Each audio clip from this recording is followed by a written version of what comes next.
Bom dia a todos. Nós vamos dar início a mais uma transmissão. Nesse momento você pode reunir aí sua família, se livrar das suas distrações, para que você possa se concentrar em tudo aquilo que vamos fazer. Eu gostaria de abrir essa transmissão lendo Isaías, capítulo 40, versos 25 a 31.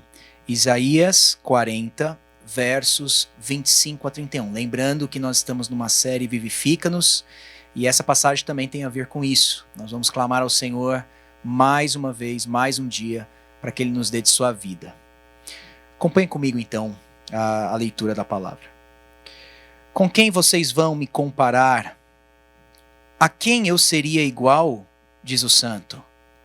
Levantem os olhos para o alto e vejam. Quem criou estas coisas? Aquele que faz sair o seu exército de estrelas, todas bem contadas, as quais ele chama pelo nome, por ser ele grande em força e forte em poder, nenhuma só vem a faltar. Por que então você diz, ó Jacó, e você fala, ó Israel, o meu caminho está encoberto ao Senhor e o meu direito passa despercebido ao meu Deus? Será que você não sabe, nem ouviu que o eterno Deus, o Senhor, o Criador dos confins da terra, não se cansa, nem se fatiga? A sabedoria dele é insondável. Ele fortalece o cansado e multiplica as forças ao que não tem nenhum vigor. Os jovens se cansam e se fatigam, e os moços de exaustos caem. Mas os que esperam no Senhor renovam as suas forças. Sobem como as asas como águias. Correm e não se cansam. Caminham e não se fatigam. Os que esperam no Senhor renovam as suas forças. Esperemos no Senhor mais esse dia. Vamos orar. Senhor, o Senhor é incomparável, porque o Senhor é santo, como o Senhor se revelou a nós nessa manhã. E é para Ti que nós olhamos, em busca de renovo, em busca de sustento. O Senhor sabe como estão os nossos corações. O Senhor sabe como anda os nossos espíritos. Então nós olhamos para o Senhor, o Santo de Israel, buscando força, buscando renovo, buscando poder, buscando vida. Venha a nós, Senhor. Venha a nós te clamamos nessa manhã. Recebe as nossas orações, os nossos cânticos, a pregação da palavra, tudo o que estamos fazendo nesse dia, meditando no Senhor e nas suas obras. Venha a nós através do Teu Espírito e dá-nos vida. Nós esperamos no Senhor e a promessa que temos é que o Senhor renova as nossas forças. Em nome de Jesus. Amém e amém.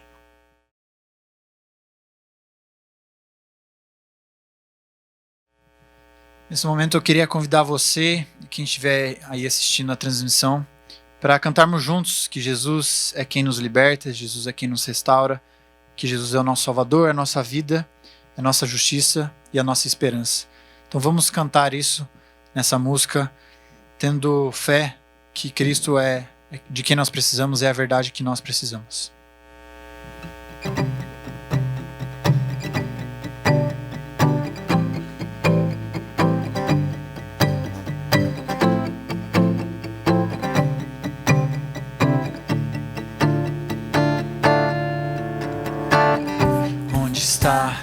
Nossa mensagem, onde está a força da nossa luz? A voz calou-se, as mãos não agem. Onde está a nossa cruz? Onde está a nossa esperança? Onde está a força do caminhar? A voz calou-se, as mãos não agem. Onde está a vontade de cantar? Se as trevas crescem, nós temos que brilhar. Se o mundo fere, nós temos que amar. Se todos mentem, nós vamos anunciar a verdade que liberta. Se as trevas crescem, nós temos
cansado caminhar, a voz calou-se, as mãos não agem. Onde está a vontade de cantar? Se as trevas crescem, nós temos que brilhar. Se o mundo fere, nós temos que amar. Se todos mentem, nós vamos anunciar a verdade que liberta. Se as trevas crescem, nós temos que brilhar. Se o mundo fere, nós temos que amar. Se todos mentem, nós vamos anunciar a verdade que liberta. Jesus é quem liberta. Jesus é quem restaura. Jesus é o nosso Salvador. Jesus é a nossa vida. Jesus, sol da justiça. Jesus é o nosso Salvador.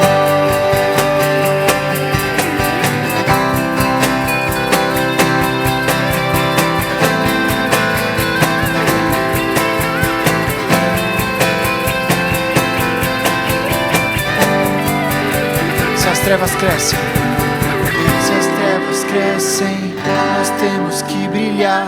Se o mundo fere, nós temos que amar. Se todos mentem, nós vamos anunciar a verdade que liberta. Se as trevas crescem, nós temos que brilhar. Se o mundo fere, nós temos que amar. Se todos mentem, nós vamos anunciar a verdade que liberta. Jesus é quem liberta.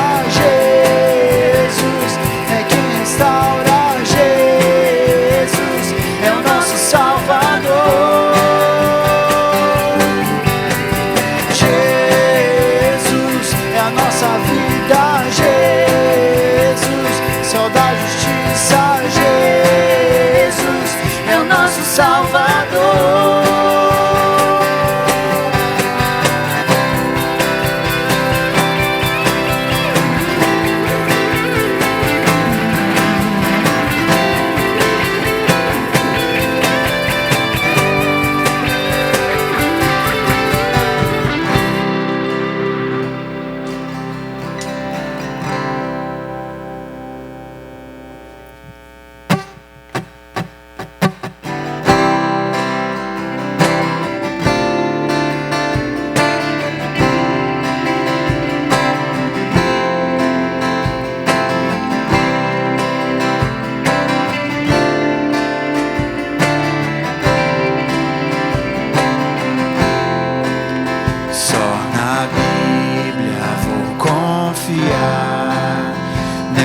O seu querer buscar, podem entrar de sonhos fluir, sua verdade vai seguir.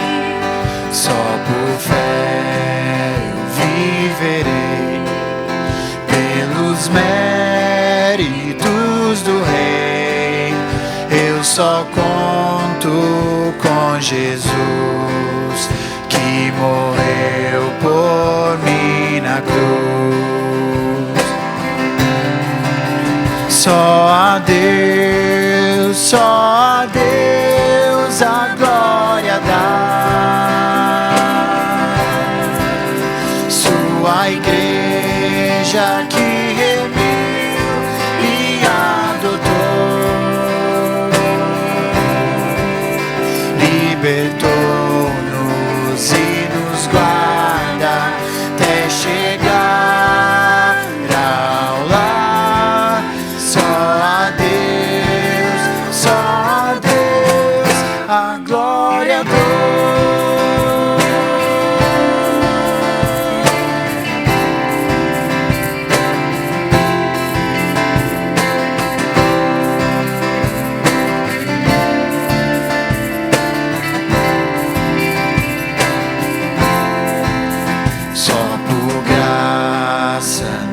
Salvou, o alto preço ali pagou, nenhum fez alcançar, pode me regenerar. Só em Cristo sempre estar, firme pedra angular. Reis, demônios vão bradar, Ele sempre vai reinar. Só a Deus a glória dar. Sua igreja que remiu e adotou, libertou-nos e nos guarda até chegar ao lar. Só a Deus a glória dou.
Em pedaços minha alma estava, mas por tua graça refeito sou.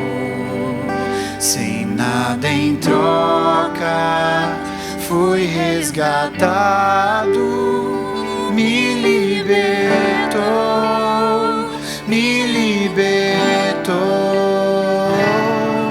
Maravilhosa graça de Deus que salva o pecador.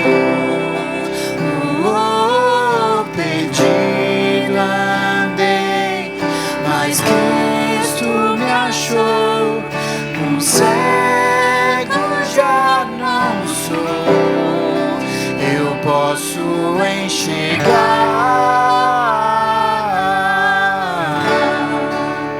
contemplar sua obra de amor.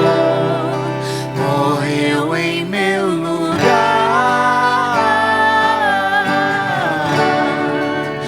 pra que eu pudesse viver.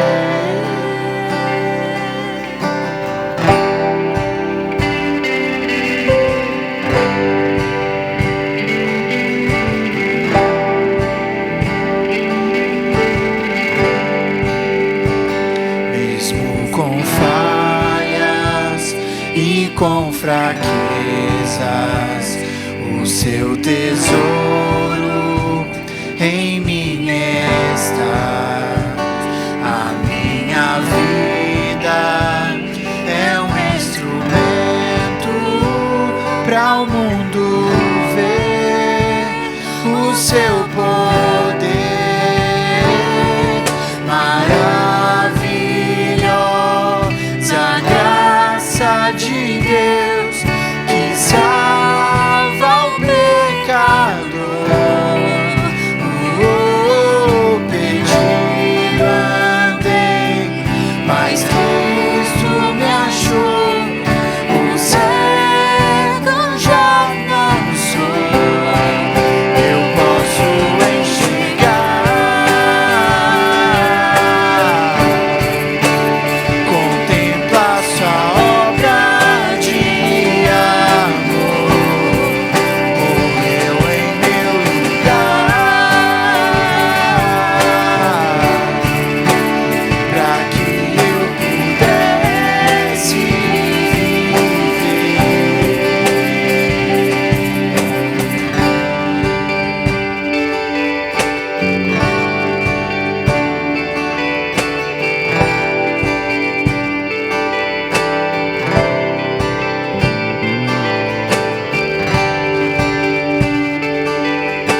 a graça de Deus que salva o pecador.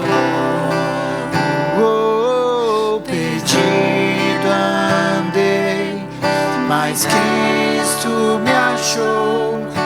Um cego já não sou, eu posso enxergar,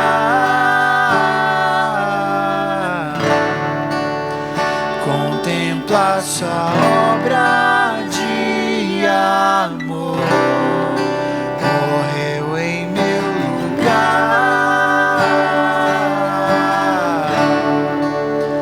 para que eu pudesse viver. Senhor Deus, nós te agradecemos porque o Senhor veio até nós com graça, com a sua maravilhosa graça, cheio de misericórdia, cheio de perdão, cheio de amor, para nos tirar do jugo do pecado, para abrir os nossos olhos, para que hoje nós pudéssemos cultuar ao Senhor, contemplar tua obra de amor, prestar um culto que só o Senhor é digno, dedicar as nossas vidas ao Senhor, as nossas vozes, a nossa atenção à tua palavra. Obrigado, Senhor, por permitir que a gente pudesse cultuar o Senhor também livremente, sem nenhuma perseguição. E que o Senhor continue, ó Deus, nos maravilhando através da tua palavra, que a gente possa enxergar cada vez mais a respeito da tua glória, da tua beleza, de quem o Senhor é, dos teus feitos, que a gente possa enxergar o quão grande é a tua graça, o quão grande é o teu amor. Deus, muito obrigado por nos salvar, muito obrigado por vir até nós.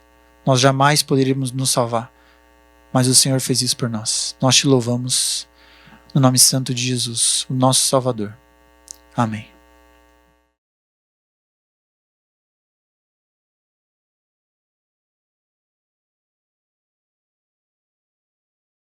Alguns avisos rapidinho pra gente. O primeiro é lembrando vocês a importância do diretório de membros, não é? Esse material que foi recentemente produzido pela Igreja da Trindade. Diretório de membros é esse documento, esse livrinho, onde nós temos todos os rostos, nomes e informações, aquelas que nós precisamos dos nossos membros. Por que serve? Para que serve o diretório de membros? Serve para você deixar ele na sua Bíblia constantemente. Então, quando você vai ler a sua Bíblia, você lembra do chamado que Deus te deu como membro, de se importar, de cuidar, de orar, de ligar, né, mandar mensagem para esses irmãos da sua igreja.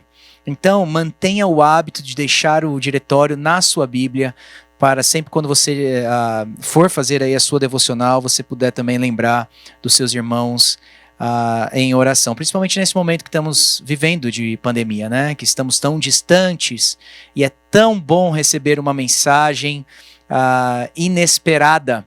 E você pode fazer isso usando, então, o diretório de membros. Queria lembrá-los também que nós temos o Poimênica, esse ministério de ensino, né, de preparação, que visa preparar homens ao ensino da igreja. E nós temos trabalhado com esse ministério Poimênica, com vários homens da igreja já há um bom tempo, desde o início da Igreja da Trindade, e você deve estar recebendo mensagens desses homens, né? Nós cuidamos da igreja com esses irmãos ajudam o presbitério de um modo muito grande.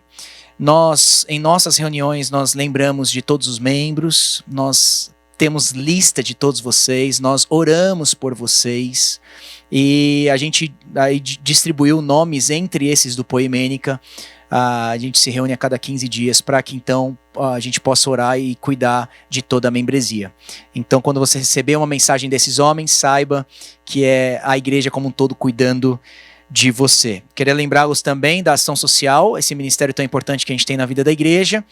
açãosocial@igrejadatrindade.com. Se você quer entrar em contato com esse ministério, às vezes sugerir até alguma ação que você tenha como ideia ou alguma necessidade que você tenha, entre em ação conosco através do Ministério da Ação Social. Nós temos ainda, se eu não me engano, canecas da Igreja da Trindade, que você também pode adquirir com esse ministério, e todo o dinheiro é voltado ou destinado para aqueles que estão precisando, né? A Ação Social tem feito um ótimo trabalho, principalmente na pandemia.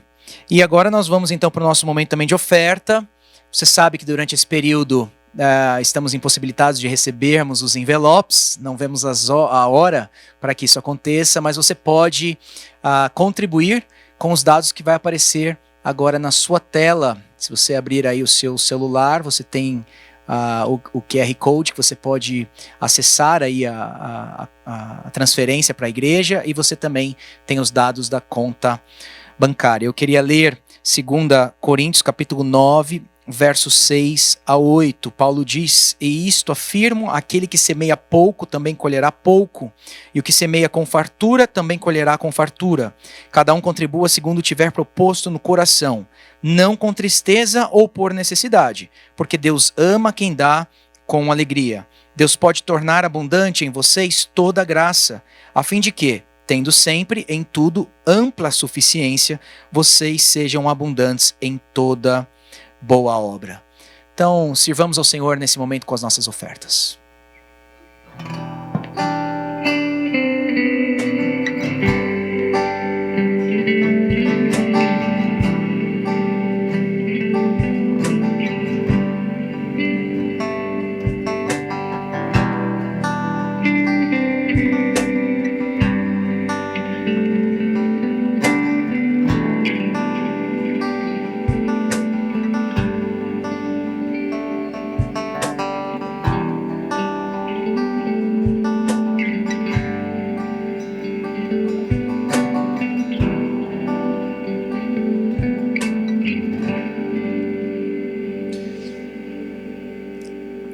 Na nossa oração agora, nós podemos agradecer ao Senhor pelo que Ele já tem nos dado, incluindo a salvação em Cristo Jesus, e também orarmos pela palavra.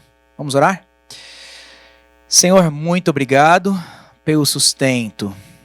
O Senhor tem sido bom conosco, o Senhor tem trazido a nós provisões da sua graça, para que a gente continue produzindo, trabalhando, realizando boas obras, como diz o texto. Obrigado, Senhor. Ajuda-nos a sermos responsáveis como igreja, com a oferta que é destinada à Igreja da Trindade, e ajuda-nos também a sermos bons mordomos com aquilo que o Senhor tem colocado nas nossas mãos, em nossas vidas pessoais.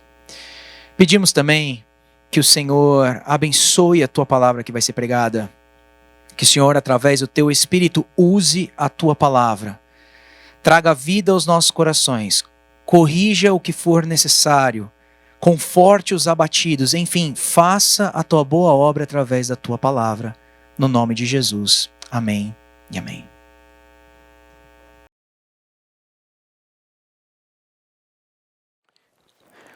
Bom dia, irmãos e irmãs da Igreja da Trindade. Nessa semana nós temos considerado o tema Vivifica-nos. E por meio de exposições bíblicas temos enfatizado a necessidade de buscarmos um derramamento poderoso do Espírito que nos energize, que nos ajude a ser a igreja mais santa, mais ortodoxa, mais operosa e mais evangelística. Nesta manhã nós vamos considerar esse tema de um outro ângulo.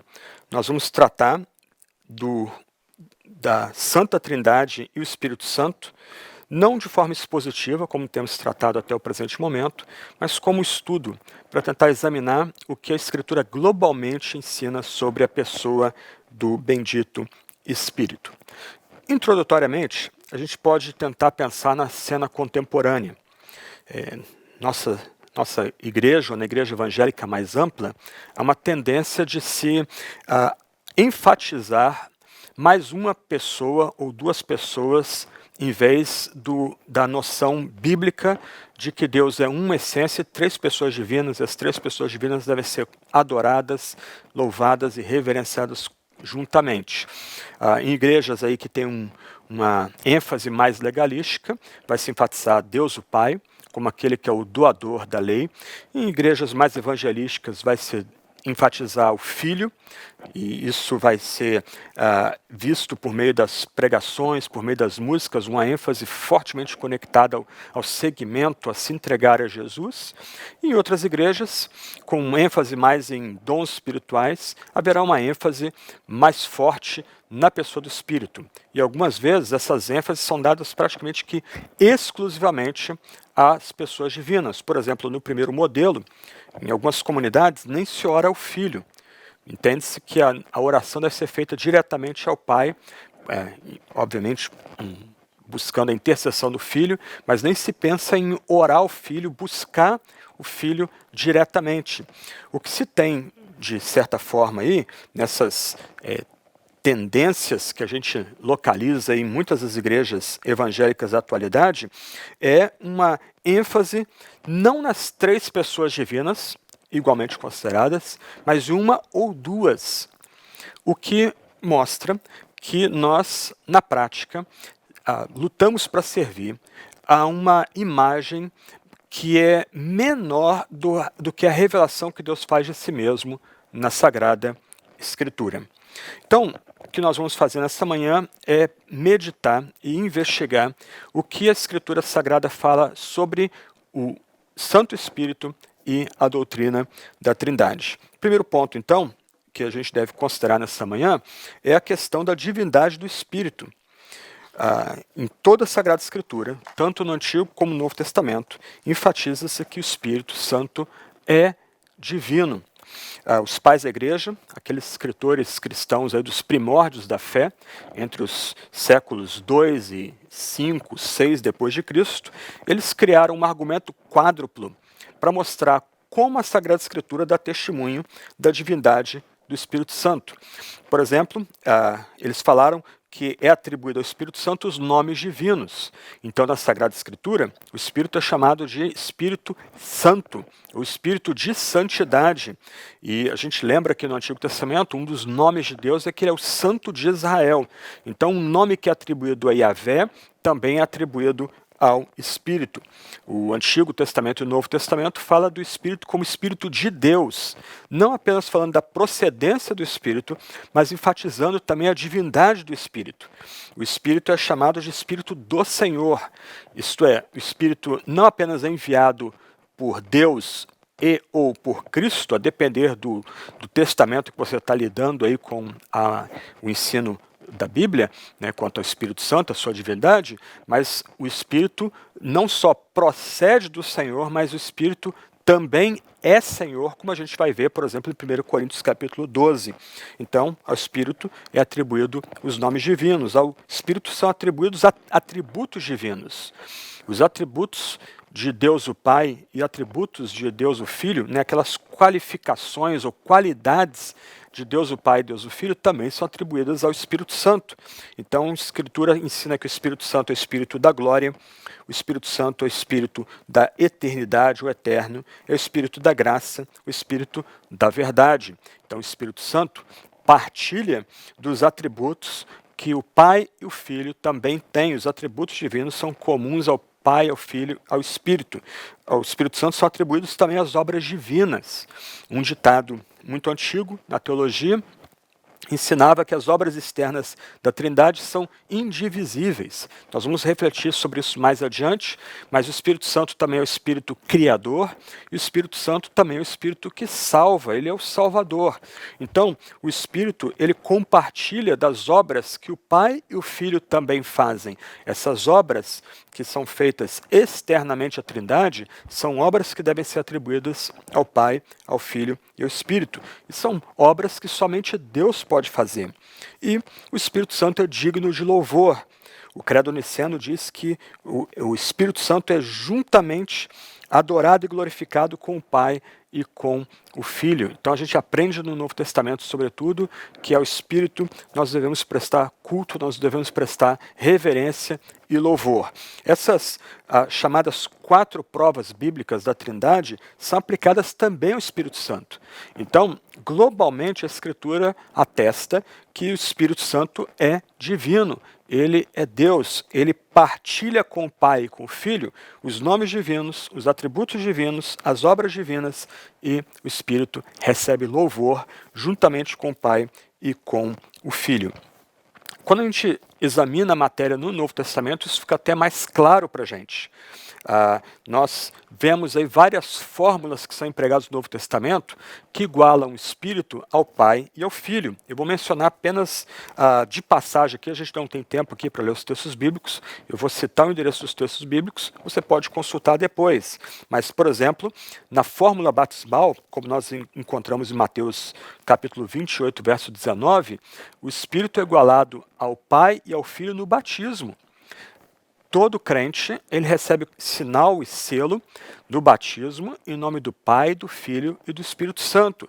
As 3 pessoas da deidade são igualadas, são tratadas igualmente em conjunto na fórmula batismal. Em 1 Coríntios 12, 4 a 6, nós temos uma lista ali de dons espirituais e o Espírito é reputado como aquele que dá dons a homens e mulheres da comunidade cristã, juntamente com o Senhor, que é o Filho, e com Deus, uma forma de atribuir, referir ao Pai. Na bênção apostólica, a comunidade cristã é abençoada em nome do Filho, do Pai e do Espírito. Em 2 Coríntios 13, nós temos ali a referência à bênção apostólica. Na adoração, Filipenses capítulo 3, verso 3, nós adoramos igualmente o Pai, o Filho e o Espírito. O Pai, o Filho e o Espírito também estão operando juntamente na obra de salvação, como a gente aprende em 1 Pedro capítulo 1, verso 2.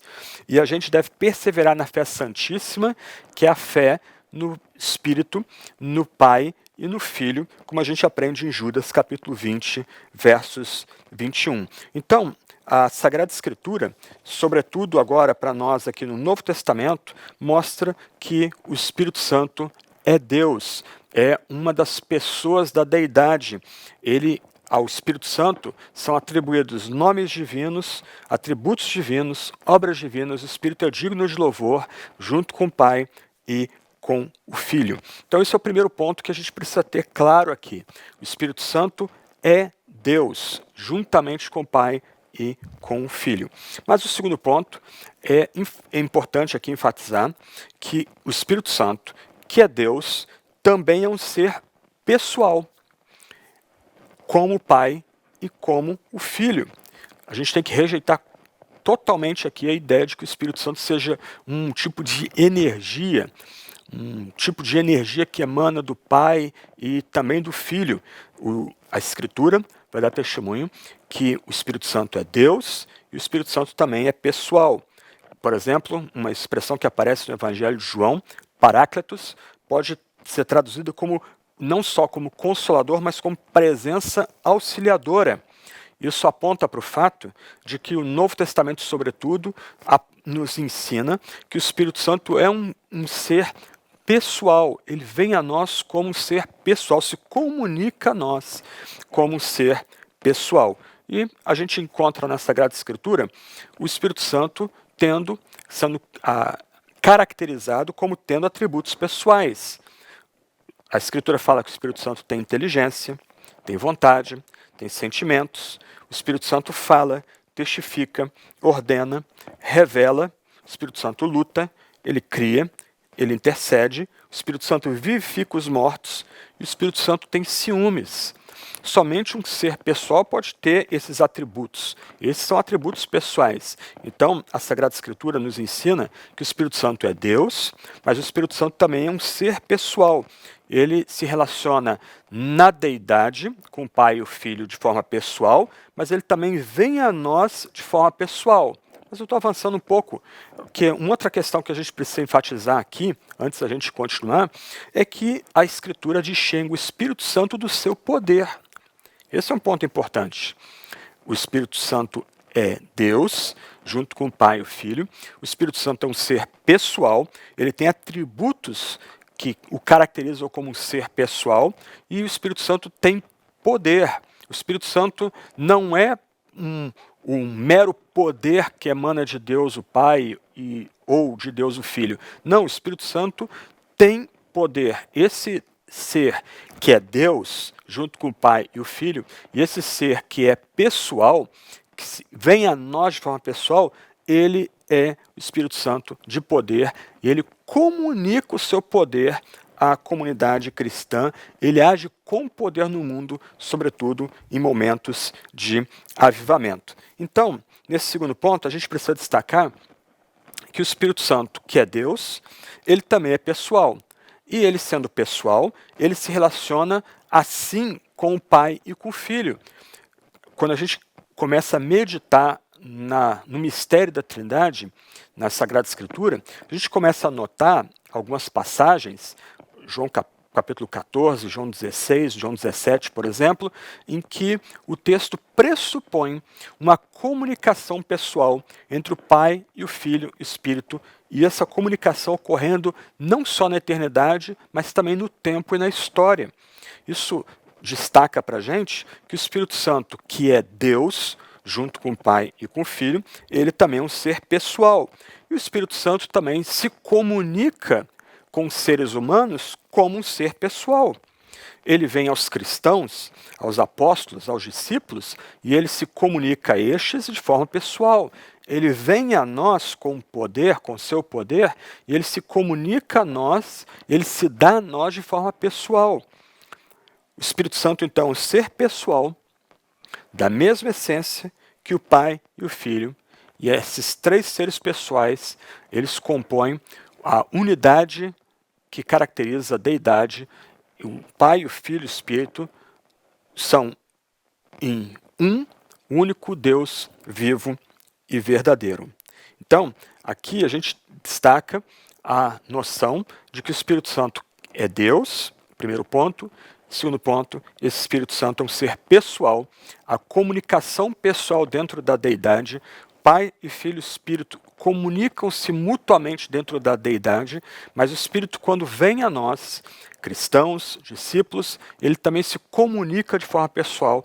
O livro de Atos, ele enfatiza esse ponto, o Espírito Santo se comunicando com os apóstolos, e a partir dos apóstolos, a igreja nascente, que vai sendo unida por obra e poder desse mesmo Espírito. Então, primeiro ponto, nós enfatizamos a divindade do Espírito. O Espírito Santo é Deus. Segundo ponto, o Espírito Santo é Deus e um Deus pessoal, juntamente com o Pai e com o Filho. O Espírito Santo se comunica pessoalmente com o Pai e o Filho. E o Espírito Santo, ao ser derramado sobre cristãos, ele também se comunica pessoalmente com os cristãos. O Espírito Santo tem atributos de um ser pessoal, e isso é visto na comunicação interna na Trindade, mas também na ação do Espírito na igreja.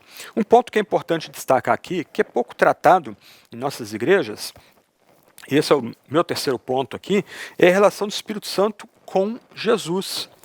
A gente, por exemplo, pode ler Atos capítulo 10, versos 36 a 43, e o apóstolo Pedro vai destacar a dependência que o Filho, no seu estado encarnado, tinha do Espírito Santo. Atos capítulo 10, versos 36 a 43. O texto diz: esta é a palavra que Deus enviou aos filhos de Israel, anunciando-lhes o evangelho da paz por meio de Jesus Cristo. Este é o Senhor de todos.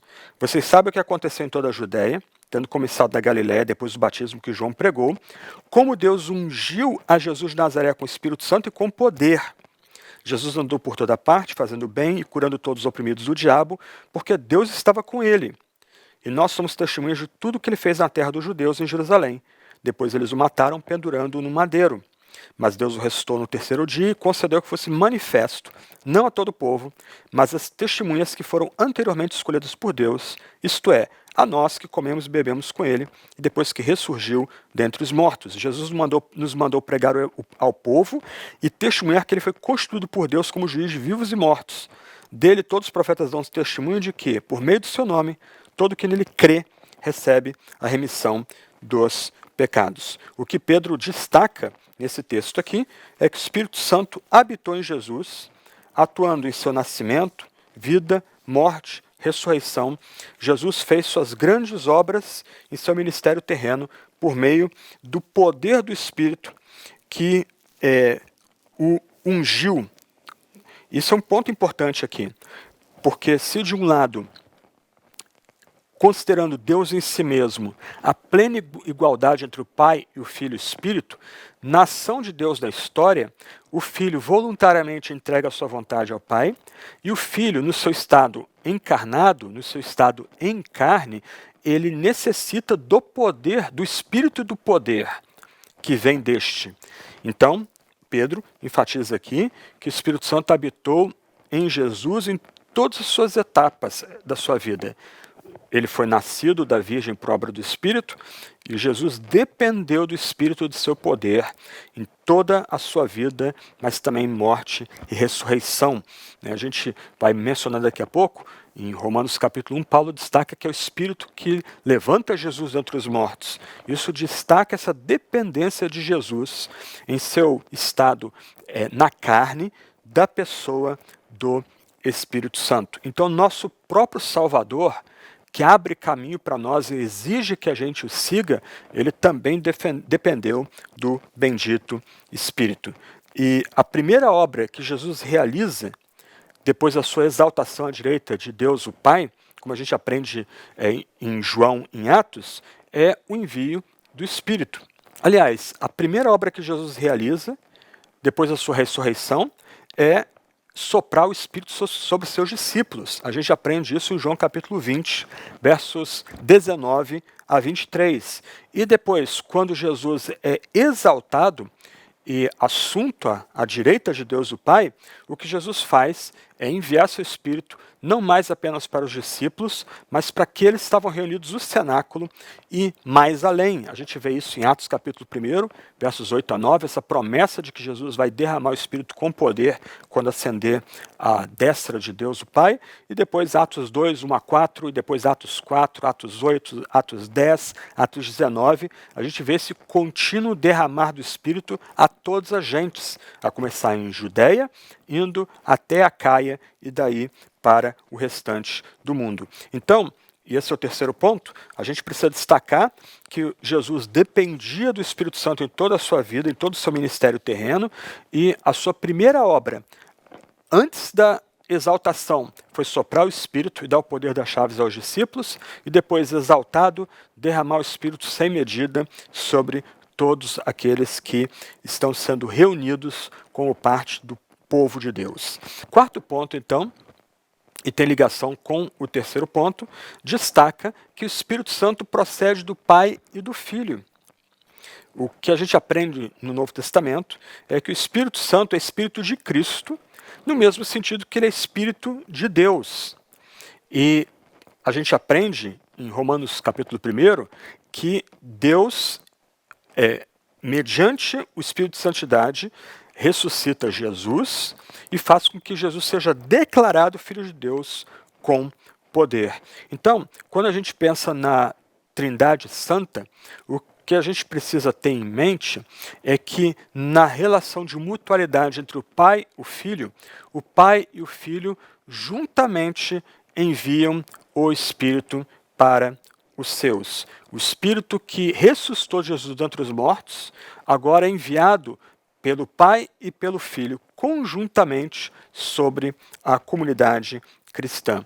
Então, para aqueles que querem estudar um pouco mais, querem aprender um pouco mais, a linguagem teológica aqui é que o Pai é incriado, o Pai existe de eternidade a eternidade, o Filho é eternamente gerado, uma expressão misteriosa para destacar que o Filho sempre foi o Filho, nunca houve um tempo que o Pai não tivesse o Filho, o Pai sempre teve o seu Filho e o Filho sempre teve um Pai, mas, do outro lado, o Espírito que não é eternamente gerado, como a gente aprende em João capítulo 15, verso 26, procede do Pai e do Filho.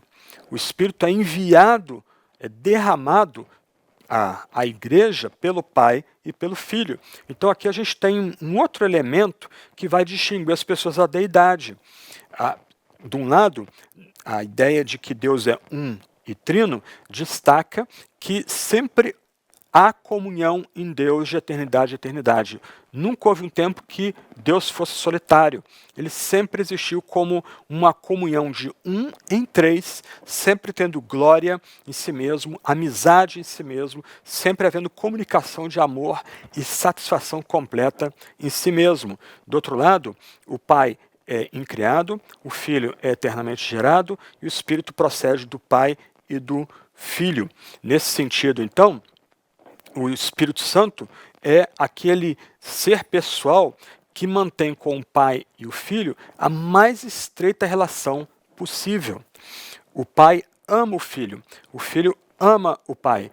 O amor de Pai e Filho é tão intenso que ele se revela numa terceira bendita pessoa, que é o Espírito Santo, que é o vínculo de amor entre o Pai e o Filho. E esse vínculo de amor é tão forte, tão poderoso e tão gracioso, que esse vínculo de amor transborda, incluindo os piores pecadores, atraindo os piores pecadores para essa comunidade de amor que existe desde a eternidade. E quando a gente pensa nessa questão do Espírito Santo ser enviado, proceder do Pai e do Filho, a gente tem que destacar que o Espírito Santo, então, é derramado sobre a comunidade para prosseguir, para aplicar e para consumar a obra de Cristo na terra. O Espírito é essa presença poderosa de Deus em nós. É o próprio Deus vindo a nós da pessoa do Filho e dando do seu poder para a igreja, prosseguindo a obra de Cristo, aplicando a obra de Cristo e levando a obra de Cristo na terra, a sua confirmação. Então, assim como a encarnação, a vinda de Jesus, no tempo determinado, isso é afirmada na unidade do Pai com o Filho, a obra do Espírito baseia-se também na unidade que ele tem com o Pai e com o Filho. Nesse sentido, então, meus irmãos e irmãs, o que nós temos aqui é cada pessoa da deidade buscando a glória da outra. E você pode considerar isso depois refletindo em João capítulo 17. Isso é fantástico meditar nisso. Quando nos é requerido vivermos para a glória de Deus, nós estamos sendo chamados a imitar Deus de forma mais profunda.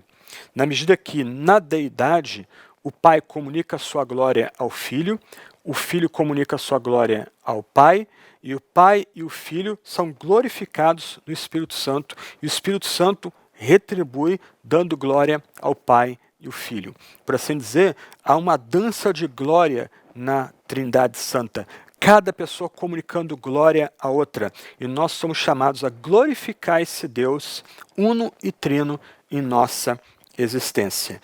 Então, o Filho e o Pai juntamente enviam o Espírito para fazer avançar a obra de Cristo na terra, para aplicar as grandes conquistas que Cristo alcançou no Calvário na vida daqueles que creem, para levar essa história à sua consumação final. E aí, tudo concorrendo para a glória de um Deus Pai, Filho e Espírito, um Deus que busca glória em si mesmo, comunica glória em si mesmo. Até o presente momento, estamos considerando um pouco aí sobre quem é o Espírito Santo.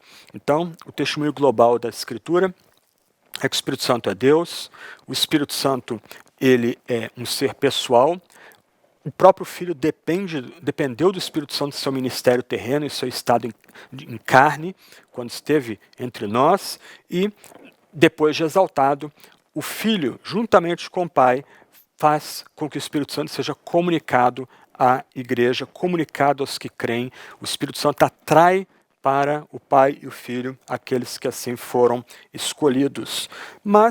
E nós agora caminhamos para o último ponto, meditar na obra do Espírito Santo. Nós já falamos no começo dessa palestra que ao Espírito são atribuídas as obras divinas. E eu queria destacar duas obras importantes que o Espírito Santo faz e que apontam para o fato de que somente um ser divino e pessoal pode fazer. O Espírito Santo foi ativo na criação e permanece operante na criação, e o Espírito Santo age na salvação do gênero humano. A gente aprende na Sagrada Escritura, tanto no Antigo como no Novo Testamento, que o Espírito Santo age na criação como doador da vida, aquele que sustenta a existência dos homens e de mulheres. O Espírito Santo qualifica pessoas para realizar suas tarefas. Aqui a gente entra naquele campo chamada graça comum. Mesmo as coisas bonitas que incrédulos fazem na Escritura Sagrada são atribuídos ao Espírito Santo. É o Espírito que preserva verdade, beleza, integridade, originalidade nessa criação caída, escrava do pecado. Então o Espírito Santo não só agiu na criação, como a gente aprende nos capítulos de abertura da Sagrada Escritura, Gênesis 1 e 2, mas o Espírito Santo permanece agindo na criação, sustentando a nossa existência e dando dons a homens e mulheres, qualificando homens e mulheres para desempenhar boas tarefas do mundo. Por assim dizer, o Espírito Santo na criação age também para refrear a expansão da maldade entre os homens. Mas o Espírito Santo opera na salvação também. A gente aprende na Bíblia que o Espírito Santo é que inspirou a Sagrada Escritura. A Escritura nasce não da vontade de homens, mas homens escolhidos foram movidos pelo Espírito Santo, foram comandados pelo Espírito Santo para trazer uma revelação autoritativa para cada um de nós. Então o Espírito Santo ele inspirou a Escritura Sagrada. O Espírito Santo chama os pecadores. É o Espírito que rompe a nossa surdez. É o Espírito Santo que tira as escamas do pecado dos nossos olhos para que a gente veja brilhar diante da gente a glória e a beleza de Deus agindo por meio de Cristo Jesus. O Espírito Santo é que aplica aos que creem os benefícios da salvação. Aliás, é o Espírito Santo que dá a gente a capacidade de crer. O Espírito Santo que infunde em nós o arrependimento e a nossa resposta de fé à mensagem do Evangelho, a mensagem de Cristo crucificado, sepultado e ressurreto. Mas o Espírito Santo também aplica tudo que Cristo conquistou na cruz àqueles que creem. Justificação, regeneração, união com Cristo, adoção, a santificação, todas essas graças são comunicadas a nós por meio do Espírito Santo, são aplicadas a nós por meio do Espírito Santo. O Espírito Santo, então, justifica, regenera, santifica. O Espírito Santo edifica a igreja por meio da pregação da palavra e da correta administração do batismo e da ceia e pela perseverança dessa igreja num caminho de discipulado disciplinado.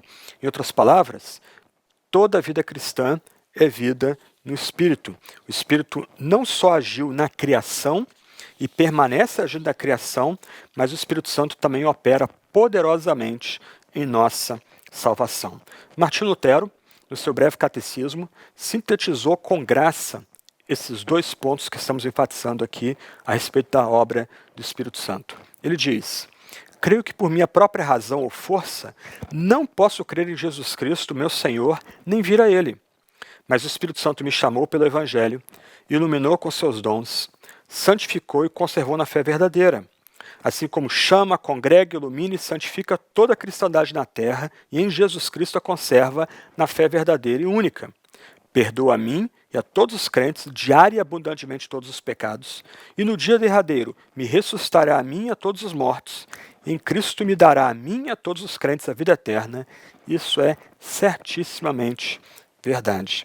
Em outras palavras, o grande reformador deu glória ao Espírito, destacando que o Espírito Santo agiu e age na criação, mas também atribuindo ao Espírito tudo que nós recebemos para ter uma vida cristã bonita, uma vida cristã que glorifica a Deus, até mesmo a esperança da ressurreição é atribuída ao Santo Espírito.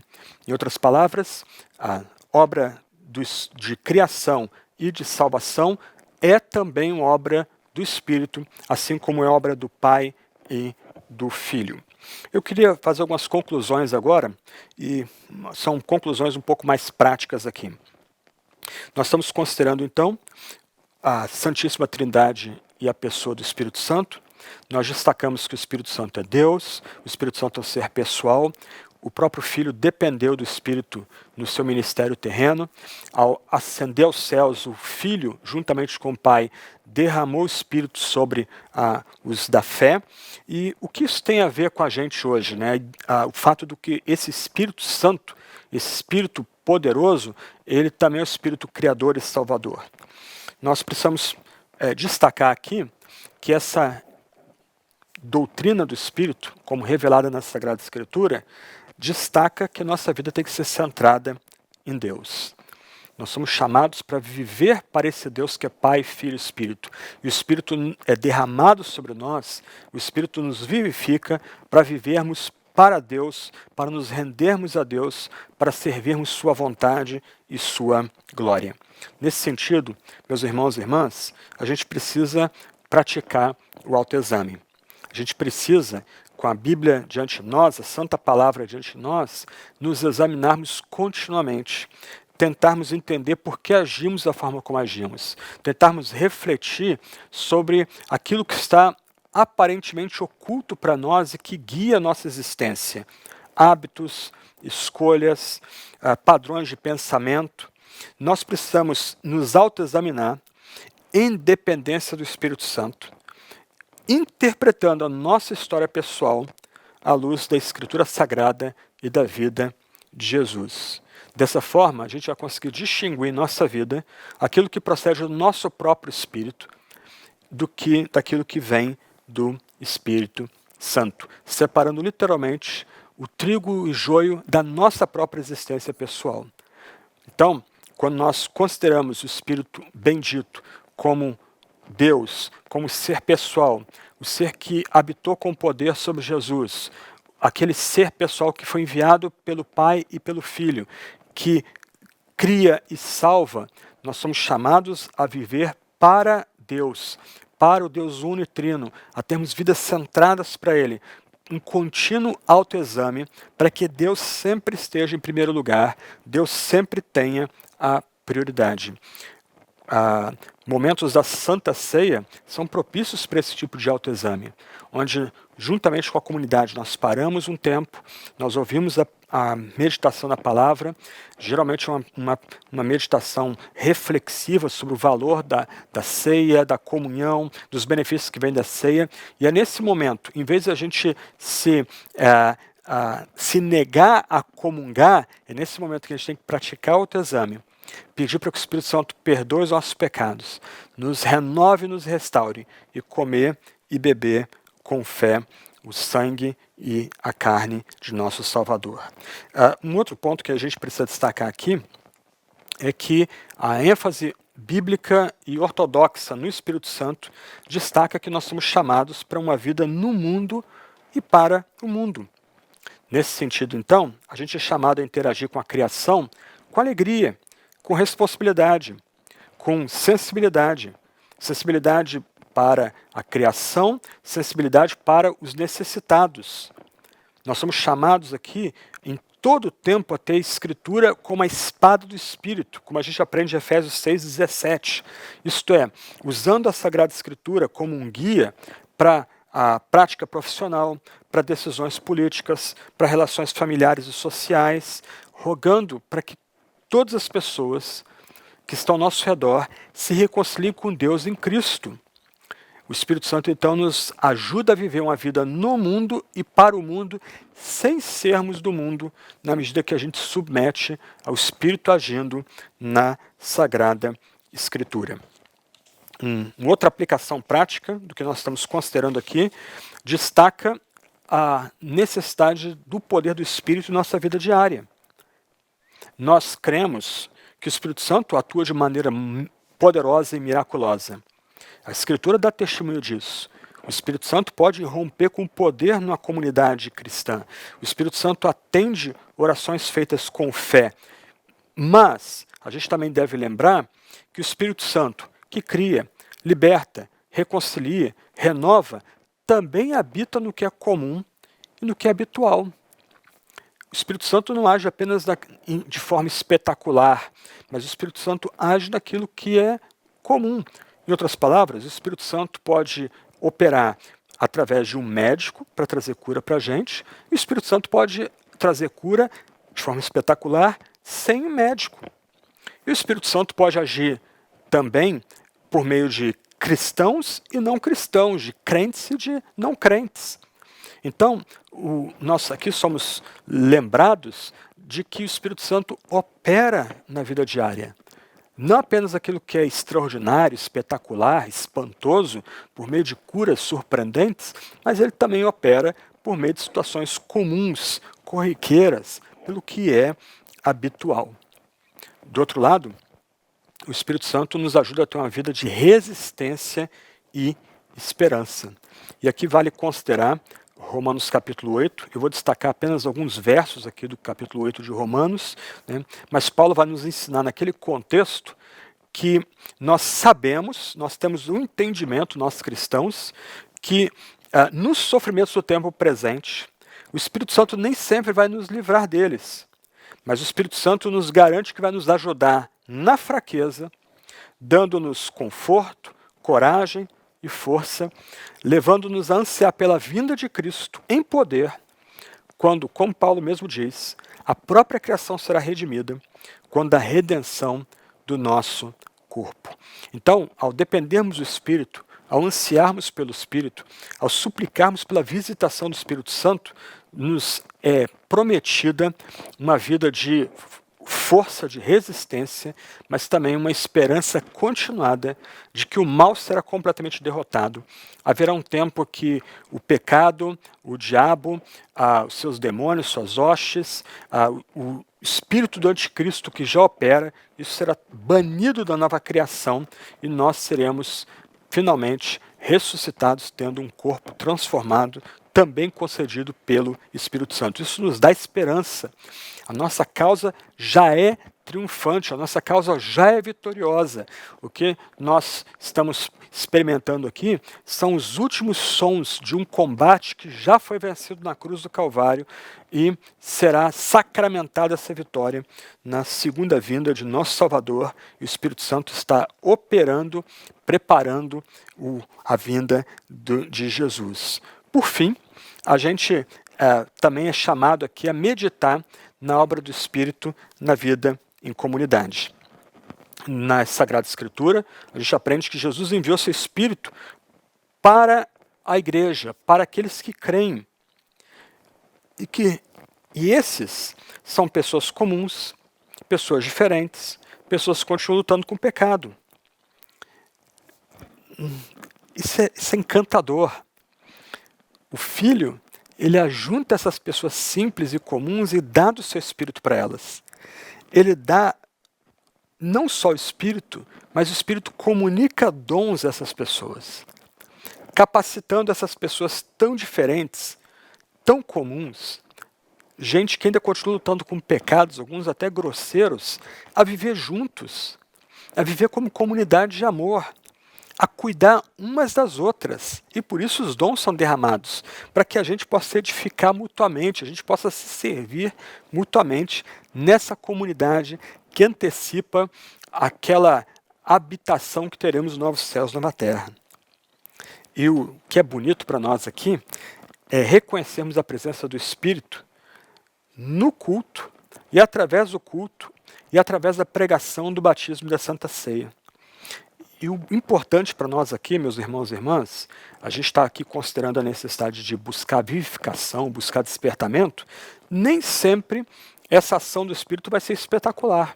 como acontece em tempos de avivamento, quando parece que a igreja é levantada conjuntamente, ou como eu já mencionei em outros sermões, parece que o Espírito vem sobre toda a igreja num único momento, numa única vez ali, despertando, levando a igreja a uma busca pela santificação, pela ortodoxia, por serviço, consagração.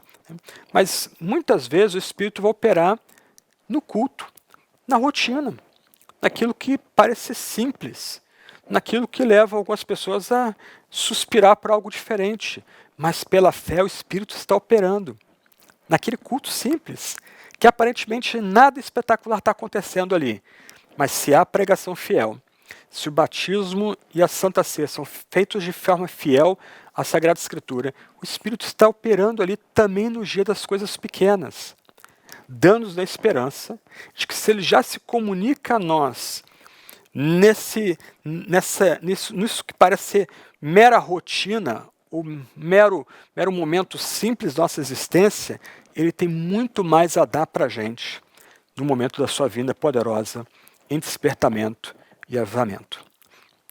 Deus é um, Deus é três. Nós cremos que Deus é uma essência que se revela como três pessoas, Pai, Filho e Espírito. No que se refere ao Espírito, o Espírito é Deus juntamente com o Pai e com o Filho. O Espírito é um ser pessoal juntamente com o Pai e com o Filho. O Pai e o Filho se comunicam mutuamente e se comunicam com o Espírito de eternidade a eternidade. Eles comunicam amor, comunicam graça, comunicam glória. Há diálogo interno entre o Pai, o Filho e o Espírito. Só seres pessoais podem travar esse diálogo interno. O Jesus, ao nascer de uma virgem e servir nesse mundo de dores, ele foi acompanhado pelo Espírito e seu poder em toda a sua existência. Desde a sua gestação, por obra do Espírito no ventre da Virgem Maria, em todo o seu ministério terreno, em sua morte, sepultamento, ressurreição e ascensão, o Filho dependeu do Espírito. O Filho, após a sua ressurreição, já comunica o Espírito a um círculo interno de discípulos. Depois da sua ascensão, junto com o Pai, o Filho comunica o Espírito no Pentecostes, para aqueles reunidos no cenáculo, e daí, para mais além, até os confins da terra. Esse Espírito age na criação e na salvação. Nós precisamos do Espírito. Nós dependemos do Espírito. A nossa oração diária tem que ser: ó Espírito Criador, vem sobre nós. A oração que guia o culto tem que ser uma invocação do Espírito, para que ele venha com poder e nos ajude a celebrar o grande Deus, Pai, Filho e Espírito, de forma apropriada e a gente tenha impacto na sociedade ao nosso redor. Eu queria terminar lendo um trecho de Gregório Nazianzo que é muito bonito e sintetiza o que nós vimos aqui. E a gente encerra essa reflexão. Gregório, numa reflexão batismal, escreve: antes de todas as coisas, conservai-me esse bom depósito pelo qual vivo e combato, com o qual quero morrer, que me faz suportar todos os males e desprezar todos os prazeres. Refiro-me à profissão de fé no Pai, no Filho e no Espírito Santo. Eu vou-la confio hoje. É por ela que daqui a pouco vou mergulhar-vos na água e vos tirar dela. Eu vou-la dou como companheira e dona de toda a vossa vida. Dou-vos uma só divindade e poder, que existe una nos três e que contém os três de maneira distinta. Divindade sem diferença de substância ou de natureza, sem grau superior que eleve ou grau inferior que rebaixe. A infinita connaturalidade é de três infinitos. Cada um considerado em si mesmo é Deus todo inteiro. Deus os três considerados juntos. Nem comecei a pensar na unidade, e a Trindade me banha em seu esplendor. Nem comecei a pensar na Trindade, e a unidade toma conta de mim. Vamos orar. Deus Pai, Deus Filho, Deus Espírito, glória seja dada a Ti. Deus Pai, Deus Filho, Deus Espírito, nós rendemos todo o louvor a Ti. Nós celebramos o Teu nome. Nós Te exaltamos, ó Deus uno e trino. Ó Deus Espírito, vem sobre nós com poder. Precisamos de Ti, ó Deus Espírito. Olha a nossa miséria. Olha o nosso pecado. Constantemente quebramos a aliança que o Senhor estabeleceu conosco. Perdoa-nos, ó Deus. Vem sobre nós, ó Espírito. Renova-nos, restaura-nos, banha-nos com tua presença, santifica-nos, ó Espírito de Deus. Ó Espírito, dá mais de ti mesmo a nós. Nós nos contentamos com tão pouco. Ó Santo Espírito, nós imploramos, vem a nós, seja derramado em nosso meio. Mesmo separados, visita-nos nos nossos lares. Visita-nos onde estamos, ó Espírito, nós precisamos de ti, para que o Pai e o Filho recebam mais glória junto contigo. Ó Espírito, nós precisamos de ti. Que a graça do nosso Senhor Jesus Cristo, que o amor de Deus o Pai, que as consolações do Espírito Santo estejam com todos nós, em todo o tempo. Amém, amém e amém. Oh, soul, are you weary and true?